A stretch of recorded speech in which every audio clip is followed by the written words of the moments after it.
You're listening to Speaking Sidemount, the podcast where we talk all things sidemount diving, from equipment, skills, techniques, and sidemount diving expeditions to interviews with some of the world's top sidemount divers. Whether you're new to sidemount, been sidemount diving for years, or just want to know more, this is the place for all things sidemount. I'm your host, Steve Davis. Let's get wet. Hi, welcome back to Speaking Sidemount. I'm Steve Davis. This episode is kindly sponsored by X-Deep, and I continue to be very grateful to Piotr and the team at X-Deep for their continued support of Speaking Sidemount, which is huge in making this podcast possible. This week I put out a request on the Speaking Sidemount Facebook page asking for suggestions for guests and topics, and thank you to all of you who responded. I've already reached out to many of those guests that were suggested, and I'm very grateful for all of the feedback.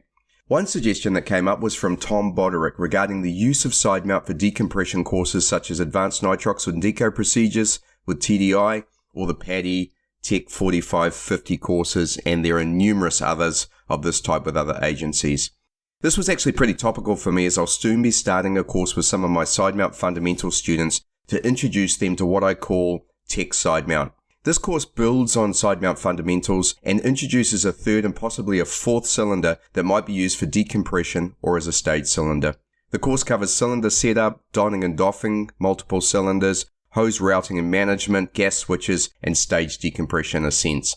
It goes without saying that you need all of your fundamental or base skills dialed in, and you also need to be very stable in the water before adding the additional equipment and skills task load that will come with this level. It's also worth noting, or at least me getting off my chest, one of my pet hates here in New Zealand, and that is referring to Deco cylinders as stages. I'm not sure if the rest of the world suffers from this, but let's be clear, a Deco cylinder holds a gas that's used to accelerate decompression, either a rich nitrox mixture or 100% O2. A stage cylinder is used to extend the range or the length of a dive. It could be used during decompression, but it's generally not carrying a gas that might accelerate this process. So, Tech Sidemount, what's the big deal? Why would you need additional training like this before you take on a Deco level course? I mean, can't you just learn it as part of the course? Well, I can use my own experience as an example. I was very fortunate to receive great base training in Sidemount in Mexico. However, I then had a pretty hard 50 dives or so where I went back to my then home in San Jose, California, and tried to put what I'd learned into the cooler salt waters of Monterey Bay. I went from a wetsuit to a dry suit, from aluminum 80s to steel LP 85s, and it was a rude awakening, and it took me quite a while to dial back in to the level that I'd achieved in freshwater in Mexico. Anyway, a few months later, in about 50 dives, I returned to New Zealand and decided to do the TDI Advanced Nitrox and Deco Procedures course. I had no idea how to rig or mount my Deco cylinder, so I just used the same traditional stage mounting kit as the back mount divers on the same course. The result? My Deco cylinder was all over the place, and I felt very unbalanced and uncomfortable for most of the dives. I was okay at the ascents, but not great. And while I passed the course, I was certainly not at a level that I would now regard as competent as a Tech Sidemount diver. Now I contrast that with how we approached this at Gozo Technical Diving when I was working there. The initial part of any decompression course, especially the first one, was focused on new equipment that you would need to master, and then on how to put this in the water, and then ultimately on achieving stability in this configuration. Now, once you had this down, and only when you had it down, we'd move on to dive execution, where we'd land drill gas switching, ascents and deco communication before putting it all in the water in simulated deco dives. I recall several students not progressing past the first phase as they were not yet at a level where they could carry on the deco dives, and they spent some time with an instructor building their base foundational skills before coming back to the course later on. I'm sure the instructors and high-level divers out there are all nodding and saying, hey, of course, but I see many out there that want to shortcut this crucial step when moving to multi-cylinder side mount, and I promise you it's a mistake to jump into deco or stage diving courses without having the required mastery of your additional equipment load, the skills, and in particular being stable in the water, or still, as Natalie Gibb called it. So in this week's episode, I want to dive into the world of multi-cylinder side mount diving. That is, dives where the combination of dive duration, depth, time at depth mean that we need additional gas, or that will accrue a decompression obligation, and that in turn requires a stage decompression ascent and the carrying of additional decompression cylinders. So let's get started. The first thing to look at is your equipment, the type and size of cylinders that you'll use as your stage or deco cylinder, how you will rig or attach the cylinder, the regulator that you'll use, and the retaining bands to stow the regulator hoses when they're not in use. When choosing your cylinder type, there really is only one choice, and that's aluminium or aluminum. Steel cylinders are simply too heavy to be considered as part of a balanced rig. Now, regarding the size of cylinder, this will be governed by a couple of factors. Firstly, what's available to you, and secondly, the gas that you're going to need for the dive that you're planning. Now, this could end up being a chicken or egg conversation. For instance, do you carry the cylinders needed for the dive that you want to do, or do you limit the dive based on the cylinders you can carry? Both are valid, but suffice to say that you absolutely need to know your surface consumption rate, or SAC, and use this to calculate the gas that you require, plus a contingency to execute the dive. You may well decide to reduce your bottom time to match the gas that you can carry. I hope that makes sense, but the bottom line is always plan your dive your plan, and make allowances for when things don't go to plan. Now, with all of that said, most often you're going to find yourself using 11 litre or 80 cubic foot aluminium cylinders. Next, let's consider how to rig your stage or deco cylinder. And I think it's worth asking the question, why traditional stage rigging is not suited to side mount. And to be honest, I don't like traditional stage rigging for back mount either. Why the hell would anyone rig a cylinder in a way when it becomes buoyant, it floats up above your body and out of trim? Remember back to one of the key facets we address as side mount divers, and that is streamlining. Traditional stage mounting on a loose sling simply does not provide a streamlined profile, and therefore is definitely not recommended for side mount. Now, as an aside, if you happen to be a back mount diver or use back mount as well as side mount, check out Tom Steiner's YouTube video on how to streamline a stage or deco cylinder for back mount. It is excellent. I guess the question is, could you use traditional rigging? And the answer is yes. You could certainly make it work if you had to. An example might be if you had an issue and a back mount team member handed off a deco cylinder for you to share. In that sort of circumstance, questions of optimization go out the window in favor of doing what's required to deal with an issue. So then you could ask, should you use traditional stage rigging? And as I've said, the answer is definitely no. Properly optimizing side mounting cylinders means that all cylinders should be locked into your body in trim and therefore streamlined to your direction of travel. Now, to achieve this, the bottom cylinder attachment is created using a Jubilee clip, just as you did with your main side mount cylinders. You need a mid-size bolt snap, and you connect this via a 10cm doubled over length of 4mm bungee. You'll locate this attachment roughly at the same height or just a little higher than your main side mount cylinder attachments. Now, for the top connection, you again need a mid-size bolt snap which you attach to the neck of the cylinder via a tight 4mm bungee loop that goes over the valve.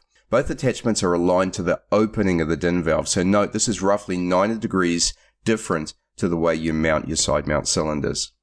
Now, to don your cylinder, you attach the bottom bungeed bolt snap to your harness drop attachment points.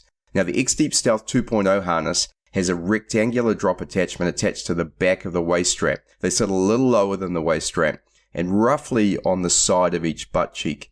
Many other harness designs also have these, or you can definitely fit them as a modification. Now, it takes a bit of practice to perfect your donning, and there are a few variations on how to do it. Gary Dallas has a really cool video on him doing this one-handed, but I prefer to have both hands on my cylinders. So to don in the water, I sweep my arm out, so think my left arm sweeping out to the side and behind me, between my side mount cylinder and my body, below the main cylinder attachment. I place the deco cylinder between my legs, holding on to the first stage with my right hand, and I then find the lower bolt snap on the deco cylinder with my left hand, pull it up, and clip it onto the left drop attachment. From there, you simply pull the top of the cylinder forward with your right hand and clip it onto your chest D-ring, left side. The cylinder should pull up firmly underneath your left main side mount cylinder and be held in place by the bungee tension. There should not be a gap between the cylinders, and it should not move around at all. To accentuate the hold, you can also consider pre-trimming your side mount cylinder by moving the sliding D-ring forward on your waist strap to allow for its change in buoyancy as you consume gas. And also, this will increase the tension between the two cylinders, making your hold a lot firmer. Now, it takes a bit of work and a few adjustments to get this right, but once you have it dialed in, it's easy to don your third and fourth cylinders. One note on that is that your first added cylinder goes on the left side, and this will be the first gas that you switch to on ascent. For me, this is typically a NOTOX 50 or EAN 50. The next additional cylinder goes on your right side, and this will be your next gas, typically 100% O2. Now, if you're completing a hypoxic trimix dive, you'll need travel gas, and this will involve adding a 5th and maybe a 6th cylinder. These cylinders would mount on the front of your body, but to be honest, at this point, you might want to look at a closed circuit rebreather or CCR. Trimix is getting very expensive in many parts of the world, and CCR certainly gives you additional capacity at depth, but obviously that's another subject. Now for your Deco or stage regulator, I recommend a high performance reg with a rotating turret similar to that you use on your main side mount regs. The rotating turret makes hose routing and stowing a breeze. Your SPG should be on a 9cm HP hose pointing back along your cylinder. No need to bend it upwards, it's going to be easy to find and see just simply by pulling the cylinder away from your body. Your left reg second stage will be on a 60cm hose and will come up and behind your neck, around and come in from your right. You can use a right angle if you wish. If you have a Deco or stage cylinder on your right, this can route in a similar fashion to your long hose coming across your chest, around your neck to a right side entry, or you could consider reversing the routing from the right around your neck to a left side entry. So in this way it's very similar but the opposite to your left cylinder. This has the distinct advantage of making it very clear that this is your right side reg. However, they are quite distinct regardless, so not such a big deal. As an added note, I like to mark the exhaust port of each reg with the maximum operating depth of the gas that it is serving. This is the last thing that I personally check and cross-check with my team during my gas switching protocol. Now I've seen a couple of different methods for hose stowing. Measure stows the hoses on the outer side of his cylinders, meaning they are really easy to deploy and very easy to stow. They are, however, somewhat exposed, and in an overhead environment, this might be an issue. So for that reason, I favor routing the hose on the inner side of the cylinder, meaning that it lies between the cylinder and your body. It's very similar to the way that we route our long hose on the right side. Now, it's a little harder to deploy and stow, but with some dedicated practice, you'll be able to knock that one over with no problems. Now, when you get all this in the water with full cylinders, you'll almost certainly notice the additional gas weight on your left side if you only have one additional cylinder. This is easily overcome with a little body tension and use of your dry suit. You will notice the opposite effect as the cylinder becomes buoyant once its pressure goes down to around 100 bar, and certainly if it gets as low as 50 bar. Now next, you may feel a little more trim down in the head due to the additional weight of the valve in the first stage, which is forward of your center of gravity. Now you can overcome this with your dry suit, but you may also want to move a little weight down in your system. Some divers use trim pockets for this if their weight system is full, and these can be attached to your waist harness near the back, to the bottom of your shoulder straps, or for the greatest effect at the top rear of your crotch strap. Now as you put this in the water, you're going to need to review your weighting. The added cylinder will add additional weight due to the valve in first stage plus the cylinder itself. When full, it will also have a couple of kilos in gas weight, some of which you will lose as you consume the gas. Now, just as you did for your initial setup, you should do a check holding a 3 meter stop with all cylinders at 50 bar, no air in your BCD, and just enough gas in your dry suit to remove the squeeze and keep you warm. This is pretty much your most buoyant state, and therefore weighting in this state means that you will not have an issue of being under or overweighted, both of which are seriously bad issues. Now, once your weighting is correct, you should do a trim check. Again, go back to 3 meters, get neutral, into trim and correct posture, and then relax completely. Breathe normally and see what happens. Do you stay where you are, rising and falling a little with each breath, or do you lose trim in either direction? If that happens, are you losing trim slowly or quickly? If it's minor, you can adjust this using your dry suit, but if it's fast, then see if you can move some weight around to compensate. Try and get yourself into an optimized trim with the weighting you have. Bear in mind that this will change through the dive as you consume gas, and you will need to manage this somewhat using your dry suit. Now that you're weighted and trimmed correctly, try being still. Can you relax and hold your position in the water column? If you can, now would be the time to run through the 10 foundational side mount skills to make sure that you can perform tasks and hold your level with the new equipment load that you're carrying. Now, if you can do this, then it's time to move forward with the specific skills that you need as a decompression diver. Now, much of what follows will be covered on any good decompression level course, but I have just some stuff that I'd like to share with you, which I call my secret sauce on how to manage ascents. And I think it's really, really good information to think through before you get into a situation where you're going to be carrying out decompression dives. And I've learnt and derived a lot of this over the past few years, conducting many decompression dives and guiding and instructing or acting as a safety diver on deep trimix dives. Now, if you employ and master these techniques, you should be able to safely complete a team decompression ascent in the blue. And what I mean by that is with no visual reference other than your teammates. And I consider that to be the highest level of performing an ascent. And I contrast it with going up or down a wall or having some other visual reference or tool such as an SMB to use. So my first major tip is preparation. Now, it's a well-worn adage, but nonetheless it's true that your preparation will determine your execution. And here I'm not referring to dive planning and your decompression profile, even though these are vital steps. Nor am I referring to equipment or gas preparation, another key ingredient. I'm referring to rehearsing your dive and ascent profile with your team. And so few people do this, and yet it is really, really important. Rehearsal ensures that everyone in the team knows how the ascent will run, what will happen, when it will happen, and the role of each team member in safely executing the ascent. To perform your rehearsal, find a clear space, either on the boat or on dry land. Stand as you will in the team formation you would expect to be during your ascent. Generally, this will occur facing each other, but in some circumstances, such as in currents, this may occur on a line, with you all facing into the current. Maybe you practice both formations. Now run through the ascent, rehearsing communication, each stop, gas switches, and so on. At each step, iron out any miscommunication or uncertainties. Discuss contingency plans, such as what happens if you break depth, if you extend your bottom time, if you lose a gas, and so on. At the end of your rehearsal, each team member should be really clear and ready to perform the dive. Now note, this aspect may also apply to tasks that need to be completed during the bottom phase of the dive. So, step 1, preparation. Step 2, communication. And communication is the key to good team execution. If team members do not understand each other or misread signals, then problems potentially serious could result. Now, agree on the communication before the dive and practice these visually during your rehearsal. I have seen ascent and deco signals done in a whole lot of different ways, and the specifics are not really as important as the team all using the same signals. The format I use employs tech diving numerical hand signals and goes as follows. With 1 minute to go on the run time, the deco captain signals 1 minute to go. Divers prepare for their ascents and take up team formation at the agreed ascent point, for example on the line. Now at the ascent time, the deco captain signals ascend.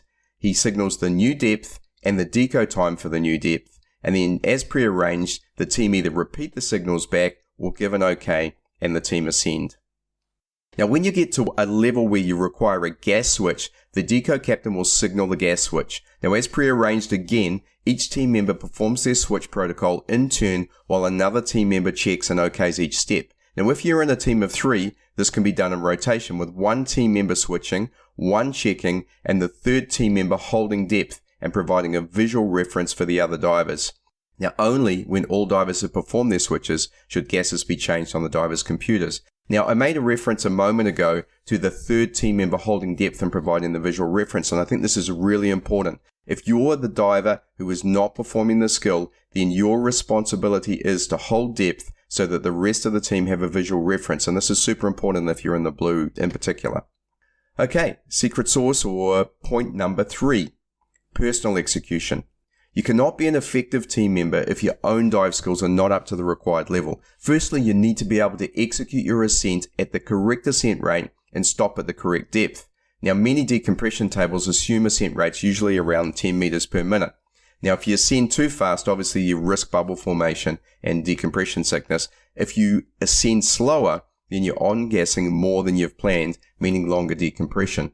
And so this will eat into your gas contingency. But bear in mind, things are changing. Some of Dr. Simon Mitchell's work has shown that faster ascents to your first stop are a good idea. So make sure that you discuss this when you're doing your decompression course and discuss it with your team and agree on your ascent rate protocols. Because again, having everybody on the same page is super important when you're completing these sort of dives. So continuing to think about your personal execution. To begin your ascent, the goal is to become positively buoyant without becoming too much so.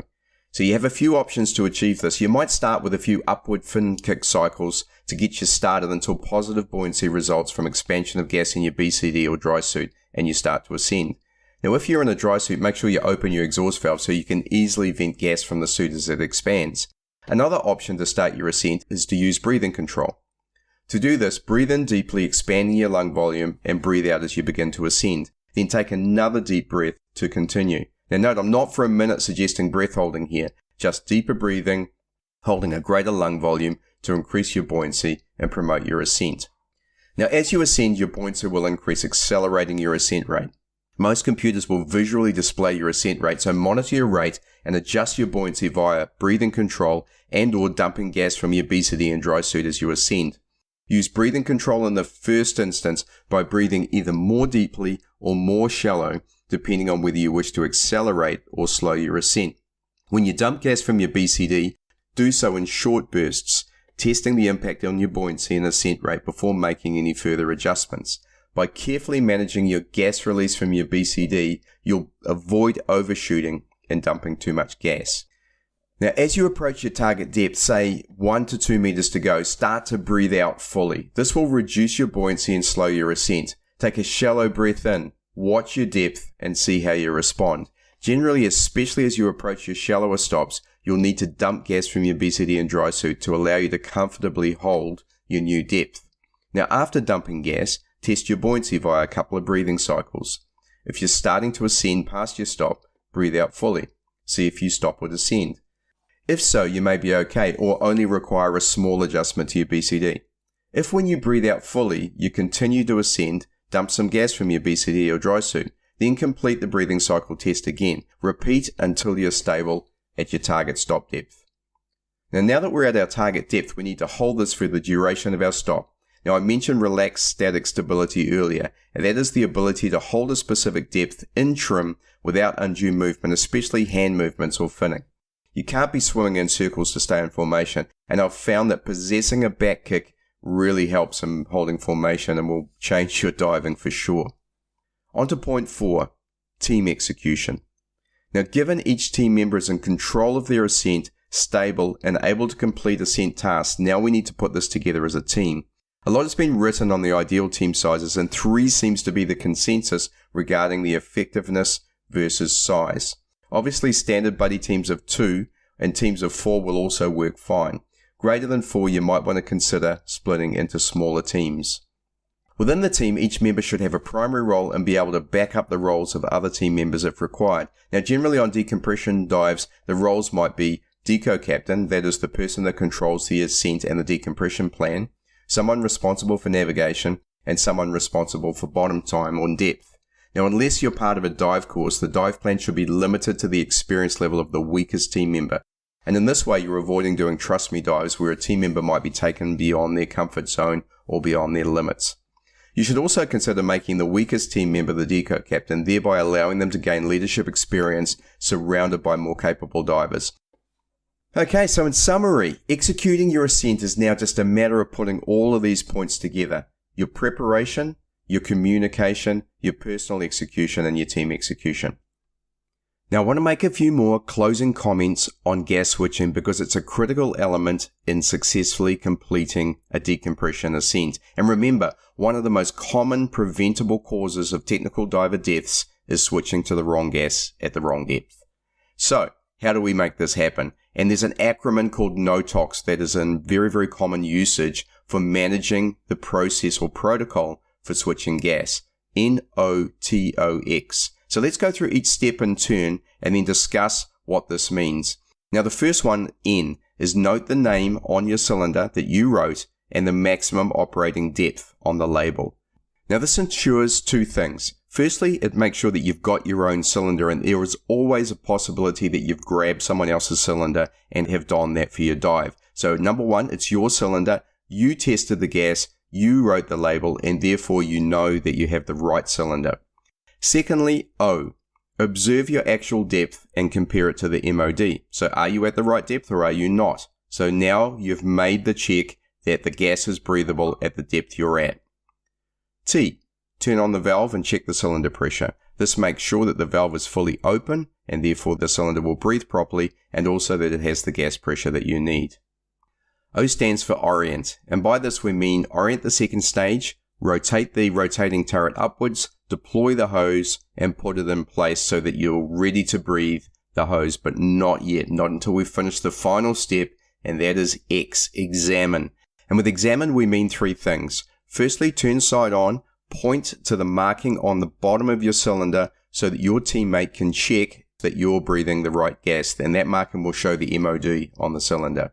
Secondly, have your teammate follow the hose from the second stage all the way back to the cylinder to identify that that indeed is the cylinder you're about to switch to. And then lastly, that extra step that I add on, which is I mark the exhaust valve on the second stage that I'm holding in my hand, and I show that to my teammate, and they give me the okay. Then I check it myself. Again, it's marked with the MOD before it goes in my mouth. And I'm having one final check of my depth again to make sure that we haven't lost depth during our switch procedure and that we're at the right depth for this particular gas.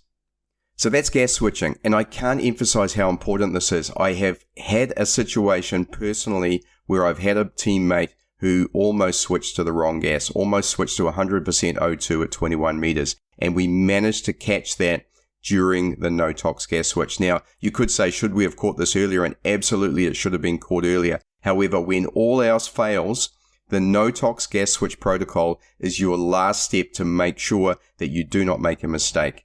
And it's super easy to do, so just make sure that you carry this out and never become complacent about making the checks, either yourself or with your teammates.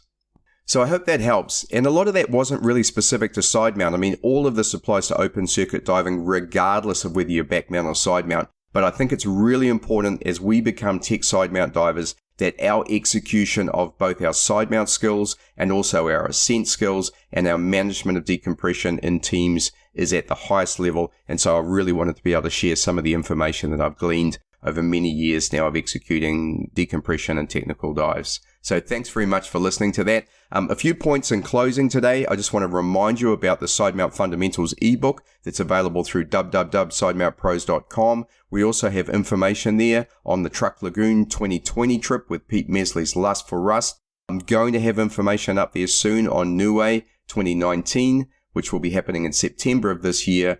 And then lastly, I once again want to thank XDeep for their support of this podcast. It really does go a long way to making this possible. It enables me to free up time to do this, and I'm very, very appreciative to Peter and the team. I did make the point earlier that they're at Boot in Dusseldorf right now, so go over to their stand. They're in Hall 3, F24, and say hi to Peter and the team. Patrick Weidman is there, Misha is there, so you've got two fantastic divers alongside the XDeep team to talk to, so please pop over to their booth and see what they've got on show. Thanks very much, and thanks again for joining me today. Look forward to joining you again next week on Speaking Sidemount. You've been listening to Speaking Sidemount from www.sidemountpros.com. If you like the podcast, please subscribe and consider leaving us a 5-star review. If there's something you'd like us to cover on the show, then let us know via our Facebook page listed in the podcast notes. Thanks again, and we look forward to you joining us on our next episode of Speaking Sidemount.